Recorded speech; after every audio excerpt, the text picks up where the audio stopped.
کے میرا مظلوم آقا زہر دغا سے شہید ہونے والا آقا جعدہ ابن اشعث ابن قیس حسن مجتبی کی دوسری بیوی حاکم شام نے کئی طریقے اختیار کیے حسن کو شہید کرنے کے.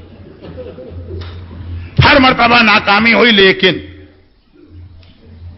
لیکن ہر زہر اپنا اثر جسم میں چھوڑتا, ہر بار کلیجہ کٹتا, ہر بار حسن کو اس زہر کی تلخی کا سامنا کرنا پڑتا. ائمہ طاہرین میں کوئی ایسا نہیں ہے جسے 7 مرتبہ زہر دیا گیا. ہر زہر اپنے اثرات لے کے آتا ہے. روز بروز حسن کمزور ہوتے جا رہے ہیں. 6 مرتبہ کا زہر جب ناکام ہوا, اب ایک بار آقا عباس نے ہاتھ جوڑے اور کہا مولا حسن مجتبی, اب تک میں نے آپ کی بات مانی تھی, لیکن اب میں آپ سے درخواست کرتا ہوں کہ مجھے وہ پہرا قائم کرنے دیں کہ کسی کو آپ کے قریب میں نہ آنے دوں. سارے راستے بند ہو گئے.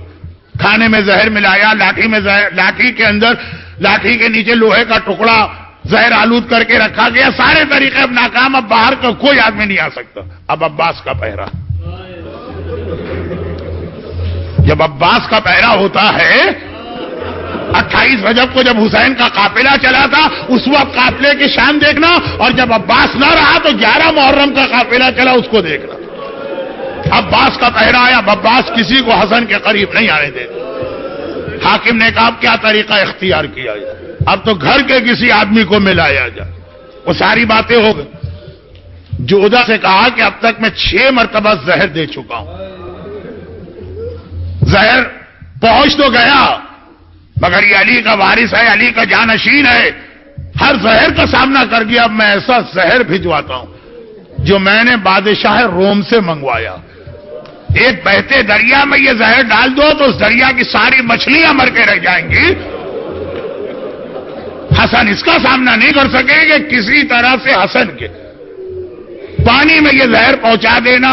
آدھی رات کا وقت ہے. کون سی آدھی رات؟ آج کی آدھی رات. 10:30 تو بج چکے ہیں. آدھی رات کے قریب حسن سو رہے ہیں اور سوتے وقت بھی بڑا سخت پہرا. کیا مطلب؟ حسن کے بستر کے ایک طرف حسین کا بستر اور دوسری جانب زینب کا بستر. بھائی اور بہن اپنے حصار میں لے کے اپنے بڑے بھائی اور سردار کو سو رہے ہیں. جعدہ آہستہ آہستہ آتی ہے وہ ملعونہ, اور ایک بار حسن کے سرہانے جو پانی کی سراہی رکھے تھوڑا سا زہر اس میں ڈالا اور اسی طرح آہستہ سے چلی گئی. اچانک, اب یہ ساری چیزیں معصومین کے علم میں ہیں, اچانک حسن مجتبی کی آنکھ کھلی اور ایک مرتبہ حسن مجتبی نے سراہی کی جانب ہاتھ بڑھایا. زینب کی آنکھ کھل گئی. کھٹکے سے سوتی تھی زینب. بھائی نے کروٹ بدلی, زینب کی آنکھ کھل گئی. دیکھیں ایک بات یاد رکھیے گا, زینب حسین سے جو محبت کرتی ہیں حسن سے بھی کم محبت نہیں کرتی ہیں. گھبرا کے کہا بھیا یہ زحمت کیوں کر رہا, میں تجھے پانی پلا دوں. حسن کو پتا ہے نا پانی میں کیا. حسن نہیں چاہتے کہ زینب کا ہاتھ اس پانی کو لگے. زندگی میں کبھی زینب کو یہ خیال زندگی بھر رہے گا ہائے وہ پانی تو میں نے خود بھائی کو دیا تھا. بہن دیکھیں, بہن وہی سوال کر رہی ہے جو ایک بہن کو کرنا چاہیے. بھیا زحمت نہ کر, میں یہ پانی کا نہیں. بہن اس وقت بحیثیت امام حکم دیتا ہوں رک جاؤ, بہت کمزور ہے میرا امام. کروٹ نہیں بدلی جا رہی لیکن سراہی سے پانی کوزے میں لیا, پانی کو دیکھا. یہ پانی کی دعا تو نہیں ہے جو حسن پڑھ رہے.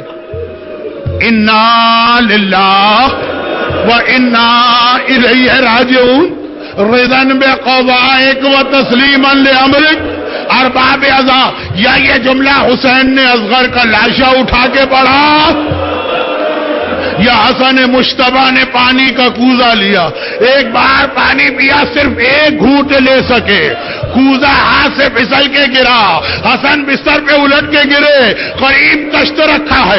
زینب سے پوچھیے، شہزادی وہ تلہ زینبیہ پہ کھڑے ہو کے حسین کی شہادت کا منظر، اور آج روضہ رسول کے قریب بیت حسن کا یہ منظر، کلیجہ ٹکڑے ٹکڑے آ رہا ہے۔ حسن مشتبہ کا کلیجہ نہیں، بھائی کا کلیجہ بہن کے سامنے کٹ کے گر رہا، بھائی کا کلیجہ بہن کے سامنے کٹ کے گر رہا۔ عجیب زندگی ہے زینب کی، کبھی یہ منظر دیکھا میری آنکھوں کے سامنے بھیا کا کلیجہ، اور کبھی وہ منظر دیکھا حسین کے سینے پہ شبر سوار ہے اور خنجر چلا رہا۔ گھبرا گئی زینب۔ حسن اور حسین اور زینب نے آقا حسن کو لٹایا، اور ایک مرتبہ حسن نے کہا زینب بہن ام فروہ کو بلا کے لے آنا۔ ام فروہ آتی ہے، عجیب منظر دیکھا، 35 گھڑی ہے مگر اکیلے تو نہیں آئی نا، 13 مہینے کا قاسم ماں کی گود میں ہے۔ حسن نے کہا فروہ ایک وصیت کر رہا ہوں، یہ تعویذ لے لو، میرے قاسم کے بازو میں باندھ دو، جب میرا قاسم کسی بڑی مصیبت میں پھنسے تو یہ تعویذ کھول کے دیکھ لینا۔ حسن دنیا سے جا رہا ہے مگر ابھی بھی کربلا یاد آ رہی ہے، ہائے کربلا جہاں میرا حسین اکیلا رہ جائے۔ ام فروہ کو تعویذ تو دیا، اور بے اختیار کا السلام علیکہ یا جدہ، السلام علیکہ یا بتا، السلام علیکہ یا امی، نانا سلام، بابا سلام، اماں سلام۔ زینب گھبرا گئی، بھیا خیریت تو ہے، یہ کسے سلام کر رہا؟ کہا نہیں دیکھتی، یہ میرے سامنے نانا رسول خدا کھڑے ہیں، یہ بابا علی مرتضیٰ کھڑے ہیں، یہ میری ماں فاطمہ گود پھیلائے کھڑی ہے، اور کہہ رہے ہیں حسن بیٹا ہمارے پاس آنے کی تیاری کر۔ بہت مختصر جملے۔ جنازہ چلا تو مگر قبر رسول کے قریب پہنچ کے روک تو دیا گیا، خالی روکا نہیں، کمانے کھینچی، 70 تیر نکلے، حسن کے جنازے میں 70 تیر بے بس ہوئے۔ غیظ و غضب کے عالم میں عباس نے تلوار پہ ہاتھ ڈال دیا۔ حسین نے کہا عباس تلوار نہ چلانا، ہائے میرا آقا عباس۔ جب تلوار چلانے کا موقع آیا عباس کو روک دیا گیا، جنازہ لے کے واپس آئے، تابوت لے کے واپس آئے۔ دیکھیے گھر سے نکل کے تابوت واپس نہیں آتا، گھر سے نکل کے جنازہ واپس نہیں آتا ہے۔ ابھی زینب بیٹھی رو رہی ہے، دیکھا دروازہ کھلا، جنازہ دوبارہ آ رہا، گھبرا کے کہا بھیا یہ تابوت یہ جنازہ کیوں واپس آیا؟ حسین نے کہا زینب سوال بعد میں کر لینا، پہلے ایک آخری خدمت اور کرنا ہے۔ تابوت کو رکھا، کہا زینب اس جنازے میں سے تیر نکالنا ہے۔ ایک طرف حسین ایک طرف زینب روتے جاتے ہیں، تیر نکالتے جاتے ہیں۔ بس آخری جملہ سنیے، روتے جاتے ہیں، تیر نکالتے جاتے ہیں۔ 11 محرم کو زینب نے حسین کے لاشے پہ آ کے کہا بھیا بہن بہت شرمندہ ہے، مدینے میں بھیا حسن کے لاشے سے تیر نکالے، تیرے لاشے سے تیر نہیں نکال رہی ہوں، لیکن بھیا مدینے میں میرے ہاتھ کھلے تھے، اس وقت دونوں ہاتھ گردن سے بندھے ہیں، آئے زینب کیسے تیر نکال